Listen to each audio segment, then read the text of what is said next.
Muhammad, peace be upon him, learnt the discipline of responsibility. A youth who met every task with calm precision. When the walls of the Kaaba weakened from flood and time, Quraysh gathered to rebuild it.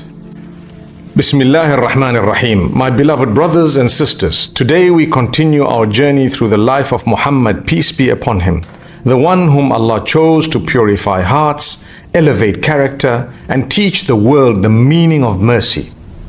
Before revelation descended, before the cave of Hira, before the Quran touched the earth, Allah was shaping the character of the one who would carry his final message. In the streets of Mecca, in its markets, in its gatherings and disputes, a young man walked with a heart filled with light. A man who never bowed to idols, a man whose words were truth, a man whose presence softened even the harshest soul.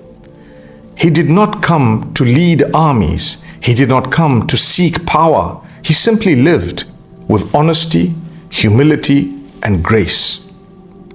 And the world around him began to whisper the name Al-Amin, the trustworthy.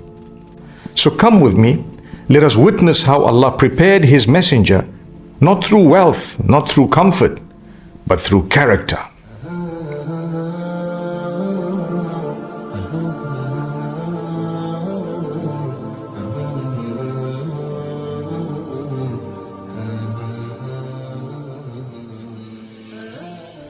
In the heart of Mecca, surrounded by the mountains that guarded its sacred valleys, a young man was growing into the fullness of his character.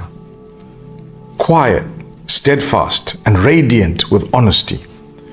The years of hardship had molded him, and the warmth of faith illuminated every step he took. Under the care of his uncle, Abu Talib, Muhammad, peace be upon him, learnt the discipline of responsibility and the beauty of humility. He was a boy who had tasted loss, but carried no bitterness. A youth who met every task with calm precision and unshakable sincerity. The people of Mecca watched him as he walked through their streets, calm amid the noise, gentle amid arrogance.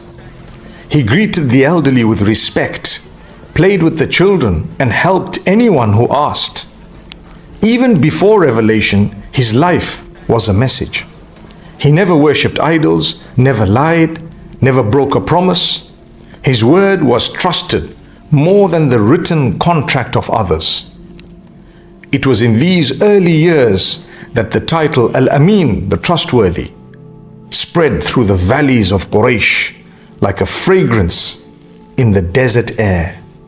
When he reached his youth, Mecca was not at peace. A dispute between Quraysh and the tribes of Qais had flared into bloodshed. It was called Harb al-Fijar, the war of the sacred months. For violence had dared to enter the time Allah had decreed for peace. The young Muhammad, peace be upon him, he stood beside his uncle, gathering scattered arrows and passing them quietly into their hands. Even in the shadow of chaos, his calm presence softened hearts. He learned that the true strength lies not in anger, but in restraint, and that courage without mercy is only another form of weakness. As the years moved on, his character deepened. In the markets, he traded with fairness, while others cheated for gain. In the stillness of night, he reflected under the stars, searching for the voice of truth that echoed through creation. People came to him with disputes, trusting that he would never favor one over another.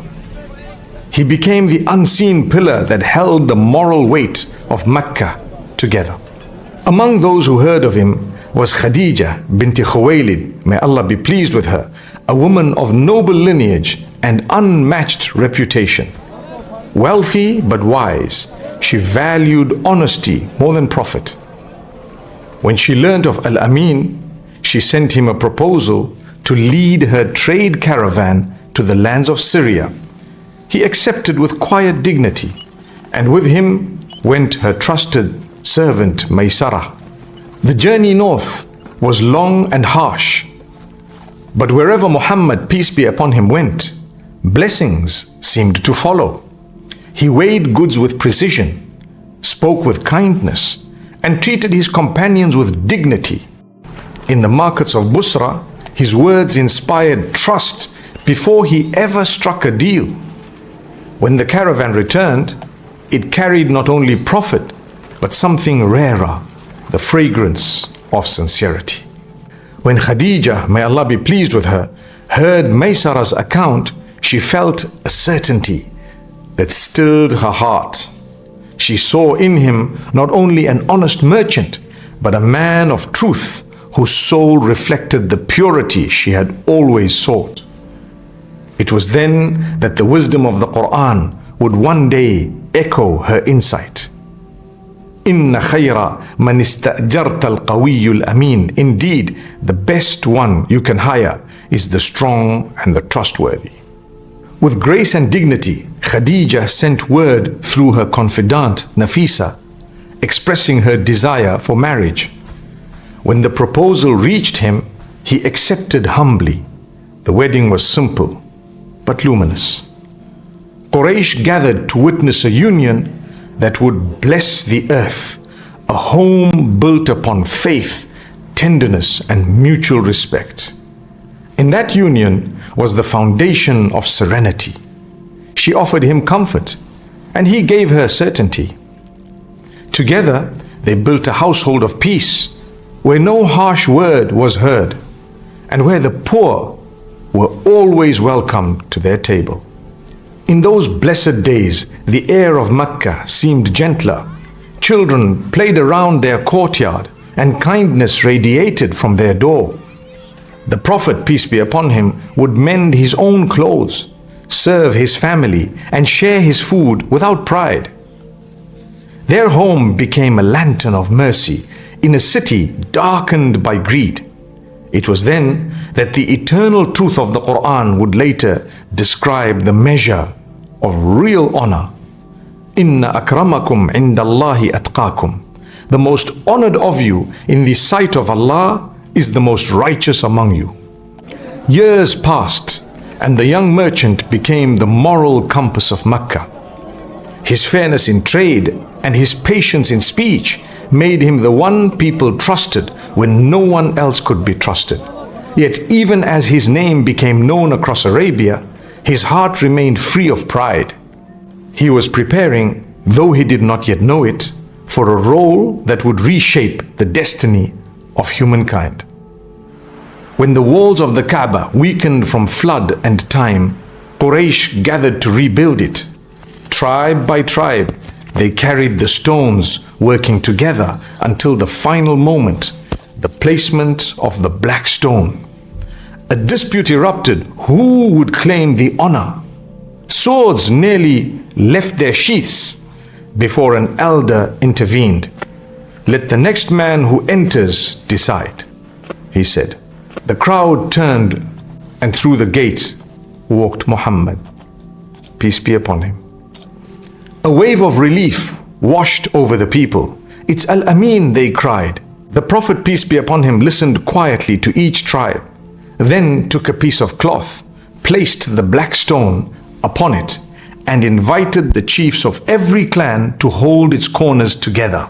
With their hands united, he lifted the stone and placed it into its sacred position with his own blessed hands. In that moment, centuries of pride melted into unity. The people looked to him not as a man of tribe, but as a man of truth. The city exhaled. Peace settled once more over a sanctuary. No one realized that the one who restored the house of Allah that day would soon be chosen to restore the hearts of humanity. His wisdom had prevented bloodshed, but his destiny would bring something far greater: revelation. And as night fell over Mecca, the Quran would one day describe what was already written in the heavens. تبارك الذي نزل الفرقان على عبده ليكون للعالمين نذيرا. Blessed is he who sent down the criterion upon his servant, that he may be a warner to the worlds. In the next episode, inshallah, we will walk with him to the mountain of Hira, where the silence of the night met the voice of eternity. Until then, may Allah soften our hearts, beautify our character, and make us among those who follow his example sincerely. Sallallahu ala Muhammad.